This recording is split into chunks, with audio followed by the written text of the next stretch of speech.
Welcome to our lesson about the Freeform tool. Let's begin by going to Insert, Features, Freeform. First here we select a face to deform. Now we select Add Curves. I'm going to drop a couple curves here. To change the curve direction, hit Tab. Let's drop a couple more. Now we add control points. Let's click Add Points. I'll place a couple points here. Click again on the Add Points button to deactivate it. Let's select this point here. The triad appears. I can grab the triad and freely move it, or I can grab the arrows and move in a single direction. We're also able to enter numerical values or adjust the dials right here. We can switch between three types of triad orientations: curve, surface, and global. Let's select another point.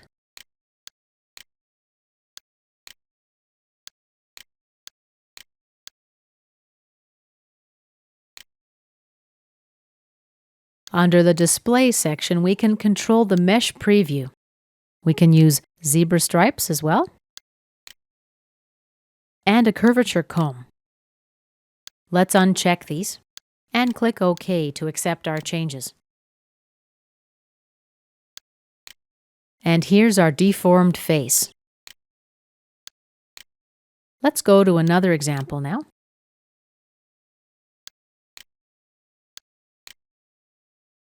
What I've got here is a revolved solid and a spline.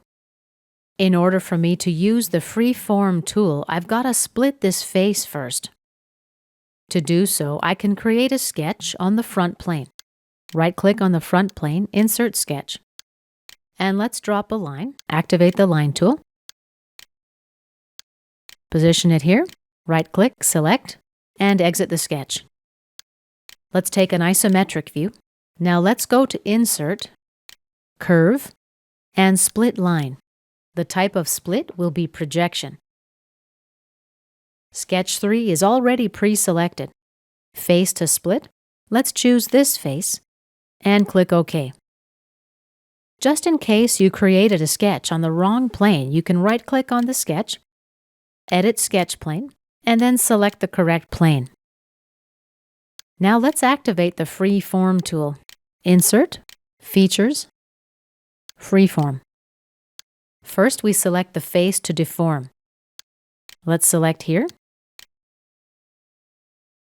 And let's click Add Curves. Let's add a curve right here.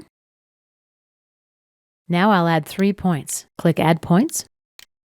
First point, second point, and here's my third point.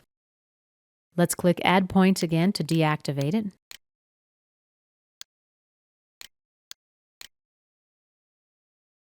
On my spline, I've got 3 points where I want the freeform points to snap. To do so, we need to activate the Snap to Geometry option. Make sure that's checked.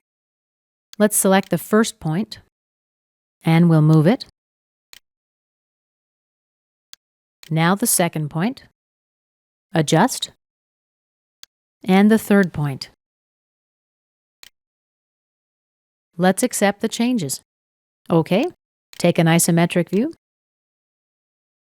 We can use, for example, zebra stripes to better see the results. And this concludes our lesson about the Freeform tool.